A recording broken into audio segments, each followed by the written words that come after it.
ဘွားရတာချင်းတူတာတောင်မှနေတတ်တဲ့သူကပို့ပြီးတော့စိတ်ချမ်းသာရတယ်တရက်မှာ24နာရီရတာချင်းတူတာတောင်မှ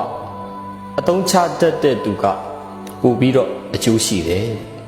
ဘဝမှာစိတ်ထားတတ်တဲ့သူကအစင်မပြေမှုတွေနဲ့ကြုံလဲ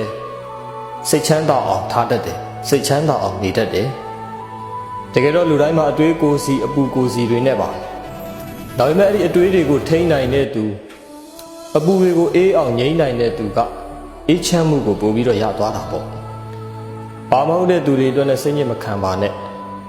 ဘာမဟုတ်တဲ့အကြောင်းအရာအသေးဖွဲလေးတွေကိုခေါင်းထဲကိုထည့်မထားပါနဲ့အခုမဟုတ်ရင်တော့မှအချိန်တိုင်းတာတစ်ခုမှာတော့တောင်းလဲခြင်းပြောင်းလဲသွားမှာပါပြီးခဲ့သမျှကိစ္စတွေကိုဒီနေ့မှပဲခြံထားခဲ့ပါမနှက်ဖန်ထိတိမ်မသွားပါနဲ့သူ့ကြောင့်ငါကြောင့်လို့မတွေးပဲနဲ့ဖြစ်သမျှအကြောင်းအရာတွေဟာဖြစ်တဲ့လို့ဖြစ်တာပဲဖြစ်ချိန်တန်လို့ဖြစ်တာပဲဆိုပြီးတော့တွေးလိုက်ရင်အဲ့လိုတွေးနိုင်တဲ့ပုဂ္ဂိုလ်က